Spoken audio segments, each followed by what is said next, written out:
Hello everyone, welcome back to the channel. तो 10,000 volt के new episode में आप सबका स्वागत है। कुछ टाइम के बाद में मार्शल मास्टर भी आएगा, तो उसके लिए भी वेट करना। अगर आपने इसका प्रीवियस एपिसोड नहीं देखा तो देख लेना, देख लिया है तो अच्छी बात है। तो फिर चलिए इसको अब हम स्टार्ट करते हैं। तो एपिसोड के स्टार्टिंग में लिन फैंग के फादर को बहुत ही आसानी से अपने अटैक को डिस्ट्रॉय करता हुआ देखकर वहां पे वो दोनों बहुत ज्यादा शॉक हो गए थे। हम देखते हैं दितियानी कहने लगता है, आखिरकार ऐसा कैसे हो सकता है। इस तरह यहाँ पे हम दोनों के मर्ज हुए एनर्जी को इतनी आसानी से नलीफाई कर दिया। मैंने कभी सोचा नहीं था ये इतना ज्यादा पावरफुल होगा। ये सब कुछ सोचते हुए हम देखते वहां पे दितियानी कहने लगता है, तो फिर ठीक है, लगता है एम्परर को बुलाना पड़ेगा। ये सब कुछ कहते हुए वो वहां पे किसी तरीके का जेट स्लिप का यूज करने लगा था, और हम देखते वो कहने लगता है, मैं भी तो देखो अब तुम कैसे बचते हो। उसकी बातें सुन के दूसरी तरफ वहां पे लिन फैंग के फादर कहने लगते हैं, तुम चिंता मत करो, उसके साथ में भी मैं फाइट करूंगा, बट उससे पहले तुम दोनों को आज यहाँ पे मरना होगा। अब वहाँ पे लिन फैंग के फादर की ऐसी धमकी को सुनकर दूसरी तरफ वो ब्लैक कपड़े वाला एम्परर, वो बंदा डर गया था, और हम देखते वो कहने लगता है तुम ऐसा नहीं कर सकते। और हम देखते वो वहां से भागने लगा था, जिसकी वजह से उसने वॉइड स्पेस को भी ओपन कर लिया था, और हम देखते वो उसके अंदर भागने लगता है। ये सब कुछ देखकर लिन फैंग के फादर कहने लगते हैं तुम भाग नहीं सकते। और हम देखते हैं वो वहां पे अपने पाव का यूज करते हुए उसे बहुत ही आसानी से पीछे खींच देते हैं। ये सब कुछ देखकर वो बंदा फिर से भागने की कोशिश करता है, बट हम देखते हैं वो उस वॉइड स्पेस के अंदर जा ही नहीं पा रहा था, क्योंकि लिन फैंग के फादर बहुत ही आसानी से उसे बाहर खींच रहे थे। और वो कहने लगते हैं मेहनत करना बेकार है, मैंने कहा ना आज तुम यहाँ से नहीं जा सकते। उसकी बातें सुन के दूसरी तरफ हम देखते वो ओल्ड मैन अपने पाव को और भी ज्यादा बढ़ाते हुए अपने आइस एट्रीब्यूट के पाव को पूरी तरीके से रिलीज करके स्पीड में आगे बढ़ता है। बट हम देखते लिन फैंग के फादर कहने लगता है तुम लोग एक कीड़े के समान हो मेरे आगे, तुम्हें क्या लगता है तुम यहाँ से जा पाओगे। और हम देखते वो वहां पे बहुत ही आसानी से उसे पीछे खींच देता है। ये सब कुछ देखकर वो अपने आइस और फायर दोनों एट्रीब्यूट के एनर्जी को मर्ज करते हुए स्पीड में आगे की तरफ जाने लगता है, ताकि वो वॉइड स्पेस के अंदर जा पाए। बट हम देखते दूसरी तरफ लिन फैंग के फादर कहने लगते हैं बाहर आओ, और हम देखते फिर से उस प्रेशर की वजह से वो बाहर आता है। ये सब कुछ देखकर वो वहां पे फिर से ट्राई करता है अपने पूरे एनर्जी को लगाते हुए, बट हम देखते लिन फैंग के फादर उसे फिर से बहुत ही आसानी से पीछे खींच देते हैं। ये सब कुछ देखकर वो वहां पे फिर से ट्राई करता रहता है, बट लिन फैंग के फादर तो बहुत ही आसानी से उसे बाहर खींच रहे थे। ये सब कुछ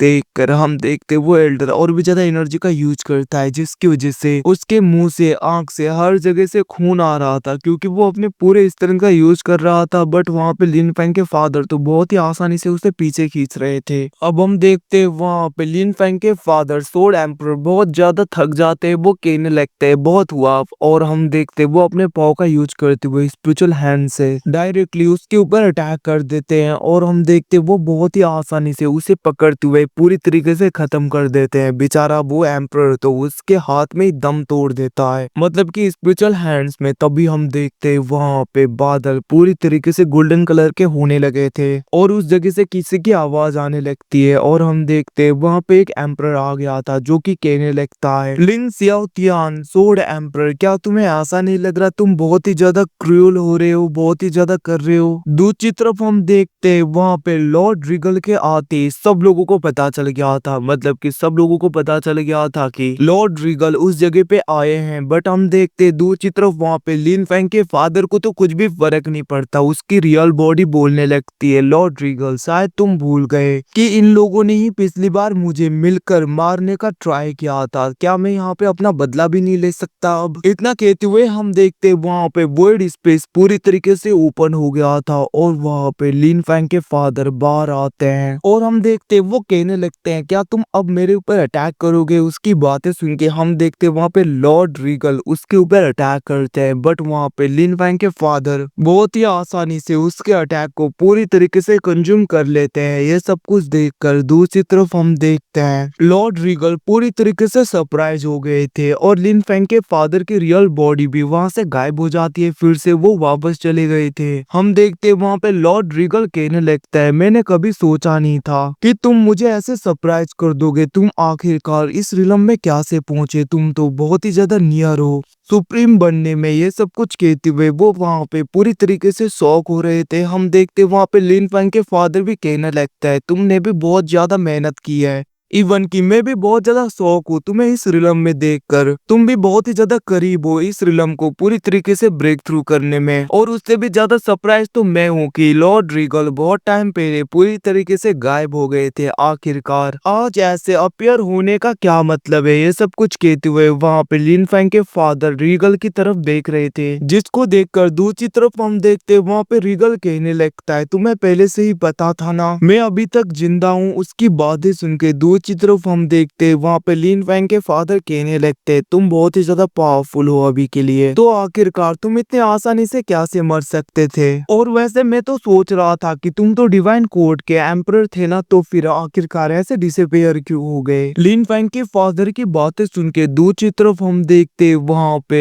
रीगल कहने लगता है प्रीवियस गॉड रिलम के लॉर्ड के द्वारा मैं पूरी तरीके से अपॉइंट हुआ था, और मैंने कभी सोचा नहीं था कि वो ऐसे खुद के डेथ को फेक बताकर अपने क्लोन को मरवा कर खुद गायब हो जाएंगे और किसी दूसरे जगह पे जाके खुद को रिनकारनेट करके फिर से कल्टीवेट करेंगे। मैंने ऐसा कभी नहीं सोचा था। उसकी बातें सुन के दूसरी तरफ हम देखते वहाँ पे लिन फैंग के फादर कहने लगते तो फिर लॉर्ड रीगल यहाँ पे क्या करने के लिए आए हो? क्या तुम मुझे बता सकते हो आखिरकार तुम यहाँ पे क्यों हो? उसकी बातें सुन के हम देखते वहाँ पे रीगल कहने लगता है तुम्हें पता है कि आखिरकार मैं यहाँ पे क्या पूछना चाहता हूँ और मैं क्या चाहता हूँ? उसकी ऐसी बातें सुन के दूसरी तरफ हम देखते वहाँ पे लिन फैंग कहने लगता है क्या यहाँ पे तुम मुझे गॉड रिलम के लॉर्ड तो नहीं सोच रहे जिनका मैं रीइंकार्नेशन हूँ? कहीं तुम्हें ऐसा तो नहीं लग रहा कि मैं लॉर्ड का रीइंकार्नेशन हूँ? ये सब कुछ वहाँ पे लिन फैंग के फादर रीगल की तरफ देखते हुए कहने लगते हैं क्या तुम्हें सच में ऐसा लग रहा है कि मैं गॉड रिलम का लॉर्ड हूँ और उनका रीइंकार्नेशन? ये सब कुछ कहते हुए हम देखते वहाँ पे लिन फैंग के फादर स्माइल देने लगते हैं, जिसको देखकर वहाँ पे उनकी बातों को सब लोग सुन रहे थे। तो मैं बता दूं गाइज इन दोनों की बातें यहाँ पे सब लोग सुन रहे थे, दूसरे गॉड एंड जितने भी लोग है गॉड रिलम में वो सब लोग सुन रहे थे,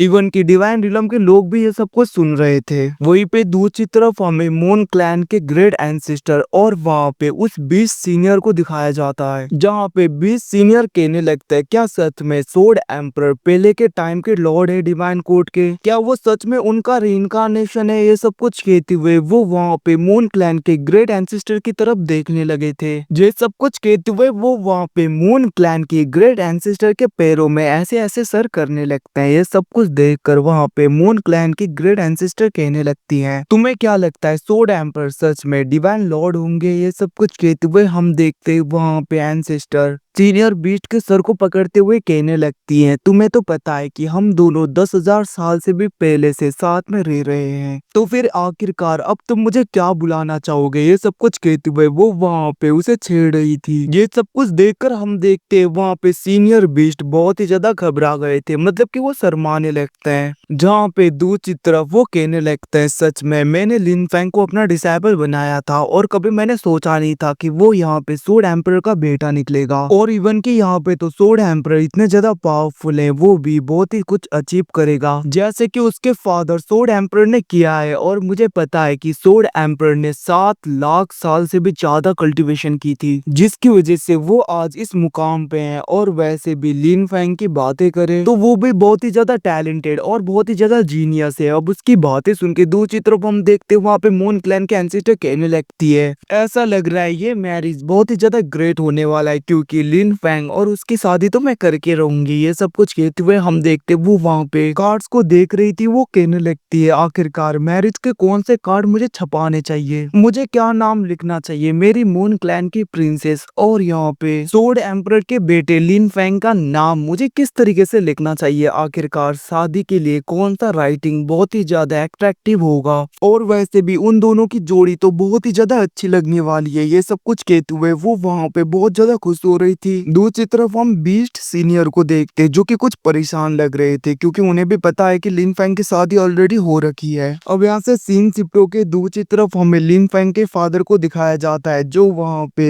लॉर्ड रीगल की तरफ देखते हुए कहने लगते हैं, तुम्हें क्या लगता है कि मैं सच में डिवाइन लॉर्ड हूँ? और वैसे भी मुझे पता है कि इन लोगों ने मुझे मारने की कोशिश की थी और इन सब के पीछे इवन की उस वक्त तो तुम्हारा भी हाथ था ना। तुम्हें क्या लगता है तुम अपने पैदों को ये सब कुछ करने के लिए बोलोगे और मुझे पता नहीं चलेगा कि तुम्हारा प्लान क्या था उस वक्त? मैं तो बस देख रहा था आखिरकार तुम क्या करने वाले हो। ये सब कुछ तुम साइड में रखो, ठीक है ये सब कुछ, बट तुमने यहाँ पे मिस कैलकुलेट कर लिया। मैं यहाँ पे गॉड रिलम का लॉर्ड नहीं हूँ। अब वहाँ पे लिन फैंग के फादर की ऐसी बातें सुन के दूसरी तरफ हम देखते वहाँ पे लॉर्ड रिगल कहने लगते ऐसा नहीं हो सकता क्योंकि तुम्हारे बॉडी के अंदर से लॉर्ड का ब्लड लाइन का ऑरा बाहर आ रहा है, मतलब कि उनकी एनर्जी में फील कर सकता हूँ। अब उसकी बातें सुन के दूसरी तरफ हम देखते लिन फैंग के फादर कहने लगते हैं मुझे फर्क नहीं पड़ता तुम क्या फील कर रहे हो क्या नहीं कर रहे, वैसे भी बात करना बेकार है। मुझे नहीं लगता मुझे तुम्हारे क्वेश्चंस के आंसर देने चाहिए। वैसे भी अब तो तुम्हें पे करना होगा, उस वक्त तुमने इन लोगों को भेजा था ना, इसमें तुम्हारा भी बहुत बड़ा हाथ है, तो उसका यहाँ पे हिसाब किताब में बराबर करके रहूंगा। इतना कहते हुए हम देखते वो अपने फ्यूरिक्स मार्शल स्पिरिट को बाहर निकालते हैं जिसको देखकर दूसरी तरफ वहाँ पे लॉर्ड रिगल कहने लगता है तो फिर ठीक है मैं भी देखना चाहता हूँ आखिरकार तुम कितने ज्यादा पावरफुल हो चुके हो। इतना कहते हुए हम देखते वो वहाँ पे वॉइड स्पेस को ओपन करते हुए उसके अंदर चला गया था जिसके पीछे पीछे लिन फैंग के फादर भी जाने लगते हैं।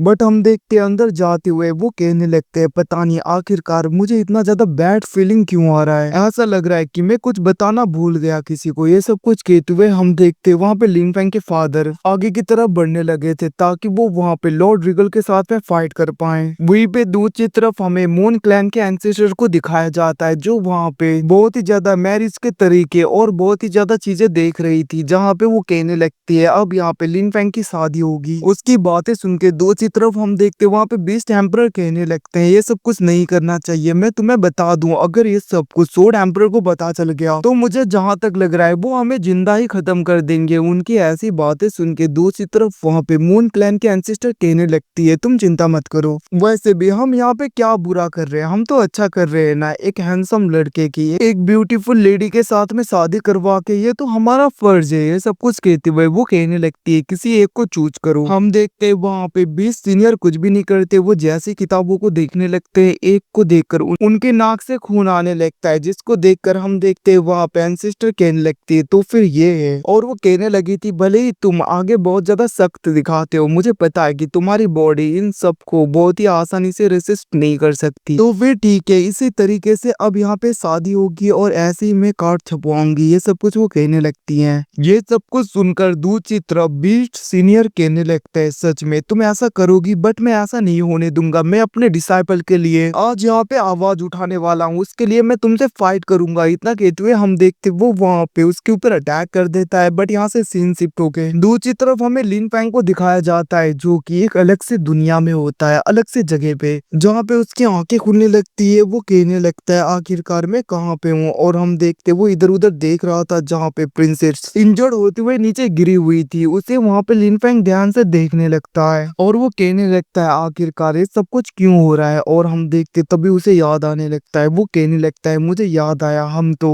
फॉरबिडन एरिया में आ गए थे एंशिएंट रूइंस में ताकि हम बहुत ही ज्यादा ट्रेजर ले पाए, जिसकी वजह से मैं और प्रिंसेस इस जगह पे आए थे एक साथ में। और हम दोनों ने बहुत ही ज्यादा वहाँ पे सर्च किए, इधर उधर देखा, इवन कि हम दोनों ने तो वहाँ पे गॉड स्टोन और एम्परर के ब्लड को भी ढूंढ लिया था। मतलब कि वहाँ पे प्रिंसेस ने गॉड एम्परर के स्टोन को ढूंढ लिया था और मैंने वहाँ पे ट्रू एम्परर के ब्लड को। और हम दोनों ने जैसे ही उन दोनों को ढूंढ लिया था हम लोग वहाँ से जाने ही वाले थे, तभी वहाँ पे एक बंदा आ गया था जो कि ब्लड स्पिरिट डीमन क्लैन से बिलोंग करता था और उसने हमारे ऊपर अटैक कर दिया था। और जहाँ तक मुझे पता है उस वक्त हमने वहाँ पे फाइट किया था और उसके आगे क्या हुआ मुझे याद नहीं आ रहा। ये सब कुछ कहते हुए वो अपने सर को पकड़ रहा था। वो कहने लगता है सच में मुझे तो कुछ भी याद नहीं आ रहा आखिरकार उस वक्त हुआ क्या था हमारे साथ में। ये सब कुछ कहते हुए हम देखते हैं लिन फैंग कहने लगता है सबसे पहले तो मुझे जाके प्रिंसेस को पूरी तरीके से हील करना चाहिए और खुद को भी हील करना चाहिए, क्योंकि मैं भी इंटरनली थोड़ा सा इंजर्ड हूँ। इवन कि यहाँ पे प्रिंसेस तो पूरी तरीके से बेहोश हो गई है। ये सब कुछ कहते हुए वहाँ पे लिन फैंग प्रिंसेस को पकड़ते हुए आगे की तरफ जाने लगता है, मतलब कि प्रिंसेस को पकड़ते हुए वो आगे की तरफ जाने लगता है। और गाइस इसी सीन के साथ में एपिसोड खत्म होता है। Thanks for watching. और कुछ टाइम के बाद में मार्शल मास्टर भी आएगा, तो उसके लिए भी वेट करना। और अगर आपने इसका प्रीवियस एपिसोड नहीं देख रखा तो देख लेना, देख लिया तो अच्छी बात है। तो फिर ठीक है, बाद में मिलते हैं। Bye bye, see you again guys. अपना ख्याल रखना, फिर से मिलते हैं। Bye bye.